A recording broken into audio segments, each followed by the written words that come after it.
Credit കാർഡുകൾ, personal ലോണുകൾ, by now pay later സംവിധാനങ്ങൾ ഒക്കെ എന്താണ് മോശം ലോണുകളും അത് 20 മുതൽ 40% വരെ നമ്മൾ അറിയാതെ തന്നെ നമ്മുടെ കയ്യിൽ നിന്ന് ഇൻട്രസ്റ്റ് ഊറ്റുന്ന സംവിധാനമാണ്. വരുമാനമായി കിട്ടുന്ന തുകയുടെ വെറും 10% സേവ് ചെയ്തുകൊണ്ട് ഒരു ഫിനാൻഷ്യൽ ഇൻഡിപെൻഡൻസ് പെട്ടെന്ന് നേടാനായിട്ട് സാധിക്കുമോ എന്ന് ചോദിച്ചുകൊണ്ട് ഒരു ചെറുപ്പക്കാരൻ ഈ അടുത്ത് ഞാനുമായിട്ട് സംസാരിച്ചിരുന്നു.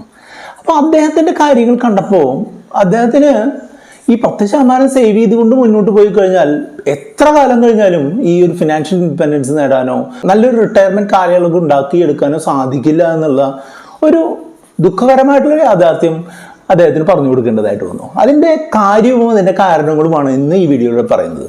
നിങ്ങൾ പലർക്കും ഇതുപോലുള്ളൊരു ഫിനാൻഷ്യൽ സിറ്റുവേഷൻ ആയിരിക്കാനുള്ള സാധ്യതയുണ്ട് എന്നുള്ളതുകൊണ്ട് തന്നെ നിങ്ങൾ ഈ വീഡിയോ അവസാനം വരെ കണ്ടു കഴിഞ്ഞാൽ നിങ്ങൾക്ക് എങ്ങനെ അത്തരം ഒരു കാര്യത്തിൽ നിന്ന് ഒഴിഞ്ഞു നിൽക്കാം എന്നുള്ളത് കൃത്യമായിട്ട് മനസ്സിലാക്കാനായിട്ട് സാധിക്കും. ഞാൻ സുബീഷാണ്. റുപ്പിമംഗ് എന്ന് പറഞ്ഞ യൂട്യൂബ് ചാനലിലൂടെയും ആസ്ക് റുപ്പിമംഗ് എന്ന് പറഞ്ഞ വാട്സപ്പ് സർവീസിലൂടെയും പേഴ്സണൽ ഫിനാൻസുമായി ബന്ധപ്പെട്ട കാര്യങ്ങൾ പറഞ്ഞു തരുന്നത് ഞാനാണ്. ഈ അടുത്താണ് ഒരു യുവാവ് 30 വയസ്സിൽ താഴെയാണ് പ്രായം, അത്യാവശ്യം തെറ്റില്ലാത്തൊരു ജോലിയുണ്ട്, തെറ്റില്ലാത്ത വരുമാനമൊക്കെ ഉണ്ട്. പക്ഷേ അദ്ദേഹം ഇപ്പോൾ സേവ് ചെയ്യുന്നത് അദ്ദേഹത്തിൻ്റെ വരുമാനത്തിൻ്റെ വെറും 10% മാത്രമാണ്.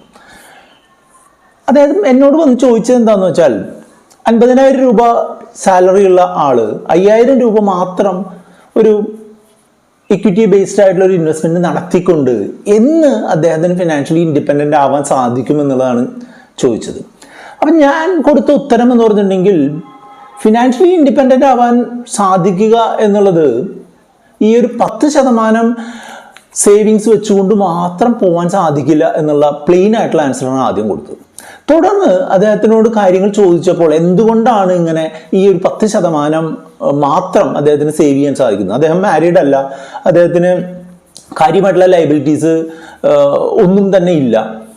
അദ്ദേഹത്തിന് കിട്ടുന്ന സാലറി അദ്ദേഹത്തിൻ്റെ കാര്യങ്ങൾക്കൊക്കെ ആയിട്ടും ചെറിയ രീതിയിൽ ഫാമിലിയെ സഹായിച്ചൊക്കെ മുന്നോട്ട് പോകാൻ പറ്റുന്ന ആൾക്ക് 10% സേവ് ചെയ്യുക എന്നുള്ളത് വളരെ ചെറിയൊരു രീതിയാണ്.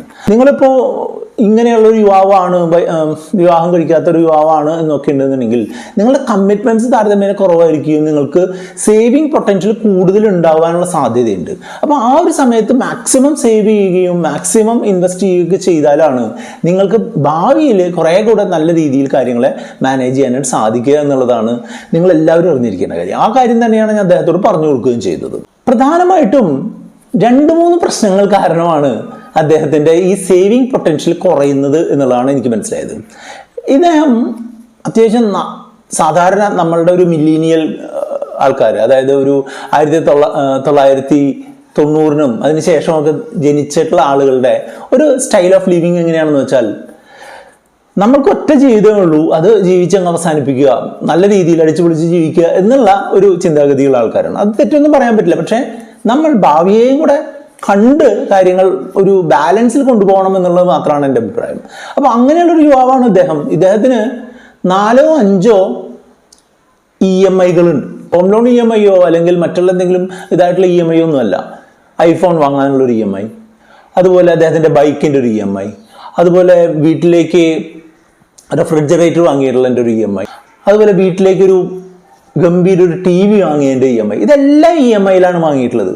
അപ്പോൾ EMIയിൽ വാങ്ങുന്നതല്ലേ നല്ലത്, 0% EMI അല്ലേ എന്ന് ചോദിക്കുമ്പോൾ ബൈ നോ പേ ലേറ്റർ സംവിധാനങ്ങളും ഈ 0% EMI എന്ന് പറഞ്ഞിട്ടുള്ള സംവിധാനവും ഒക്കെ മിക്കവാറും കാര്യങ്ങളിൽ നമ്മൾക്ക് 20 മുതൽ 40 വരെ ശതമാനം ആനുവൽ പലിശ നമ്മളുടെ കയ്യിൽ നിന്ന് ഈടാക്കുന്നുണ്ട് എന്നുള്ളത് പലർക്കും അറിയാത്ത കാര്യമാണ്. ആ കാര്യം ഇദ്ദേഹത്തിനും അറിയുന്നുണ്ടായിരുന്നില്ല. ഇദ്ദേഹം ഒരു ലോൺ തീർന്നു കഴിഞ്ഞാൽ അടുത്ത ലോൺ 6 മാസം 1 വർഷമൊക്കെ ആയിരിക്കും സാധാരണ ലോണിന്റെ കാലാവധി. ഒരെണ്ണം തീർന്നു കഴിഞ്ഞാൽ അടുത്തത്. അപ്പൊ അദ്ദേഹത്തിന് ഈ EMI അടച്ചു പോകാൻ മാത്രമേ ഇദ്ദേഹത്തിന് സാധിക്കുന്നുള്ളൂ. സേവിങ്സ് ആകെ 50,000-ൽ 5,000 മാത്രമേ സേവോ ഇൻവെസ്റ്റോ ചെയ്യുന്നുള്ളൂ. അപ്പൊ ബാക്കിയെല്ലാം EMI അടയ്ക്കുന്ന കാര്യങ്ങൾക്കായിട്ട് പോയിക്കൊണ്ടിരിക്കുക. അപ്പം ഈ ബൈ നോ പേ ലേറ്റർ കാർഡുകളോ അല്ലെങ്കിൽ 0% EMI എന്ന് പറഞ്ഞു വരുന്ന കാര്യങ്ങളിലൊക്കെ പ്രോസസ്സിംഗ് ഫീ, അഡ്മിനിസ്ട്രേഷൻ ചാർജ് എന്നൊക്കെ പറഞ്ഞ് ചെറിയ തുകയൊക്കെ എടുക്കുന്നുണ്ട്. അത് പക്ഷെ നമ്മൾ അതിൻ്റെ ഒരു പെർസെൻറ്റേജ് ടേംസിൽ കാൽക്കുലേറ്റ് ചെയ്യുമ്പോൾ 20-25% ഒക്കെ ആവും. ഉദാഹരണമായിട്ട് പറയുകയാണെങ്കിൽ ഇന്ത്യയിലെ പ്രമുഖമായിട്ടുള്ള ഒരു ബാങ്കിന്റെ വെബ്സൈറ്റിൽ നിങ്ങൾക്ക് കാണാനായിട്ട് സാധിക്കും ബൈ നോ പേ ലേറ്റർ സംവിധാനത്തിൽ ഈ പേ ലേറ്റർ ചാർജ് ആയിട്ട് അവർ ഈടാക്കുന്നത് 3000 രൂപയുടെ പർച്ചേസ് ആണെന്നുണ്ടെങ്കിൽ 75 രൂപയാണ് പ്രോസസിങ് ചാർജ് ആയിട്ട് ആ buy now pay later charge ആയിട്ട് ഈടാക്കുന്നത്. ഈ ചാർജ് എന്ന് പറഞ്ഞിട്ടുണ്ടെങ്കിൽ വെറും 45 ദിവസത്തേക്കുള്ള ചാർജാണ്. അപ്പൊ ഈ 45 ദിവസത്തേക്ക് 2.5% എന്ന് പറഞ്ഞിട്ടുള്ള നോമിനൽ ചാർജ് ആണ് എന്നുണ്ടെങ്കിലും നിങ്ങൾ ഒരു വർഷത്തേക്ക് അത് കാൽക്കുലേറ്റ് ചെയ്താൽ അത് 20% വരും എന്നുള്ളതാണ്.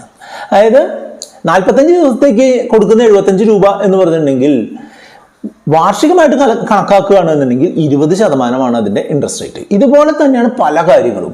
അപ്പോൾ ഈ ബൈ നോ പേ ലേറ്റർ കാർഡുകളും അല്ലെങ്കിൽ 0% EMI ഒക്കെ ആരാണ് നിങ്ങൾക്ക് വേണ്ടിയിട്ട് ഈ ഇൻട്രസ്റ്റ് അടയ്ക്കുന്നത് എന്നുള്ളത് ചോദിച്ചു കഴിഞ്ഞിട്ടുണ്ടെങ്കിൽ അത് നിങ്ങളുടെ കയ്യിൽ നിന്ന് തന്നെ പല തരത്തിൽ അത് എടുക്കുന്നുണ്ട് എന്നുള്ളതാണ്.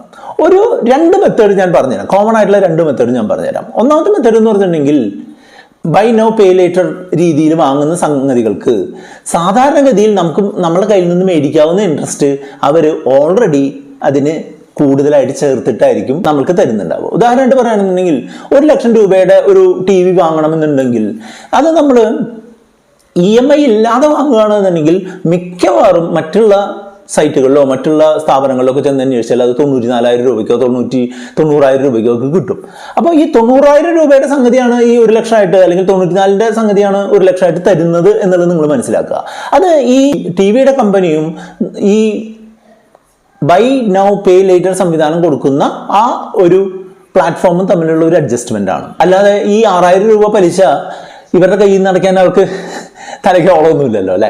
രണ്ടാമത്തെ ഒരു രീതി സാധാരണ റീറ്റെയിലർമാർ ഫോളോ ചെയ്യുന്ന ഒരു രീതി എന്താണെന്ന് വെച്ചാൽ, ഇപ്പൊ ഒരു 40,000 രൂപയ്ക്ക് മാനുഫാക്ചറുടെ കയ്യിൽ നിന്ന് വാങ്ങിയിട്ടുള്ള ഒരു സംഗതി 50,000 രൂപയ്ക്ക് കൊടുക്കുകയാണ് എന്ന് കരുതുക.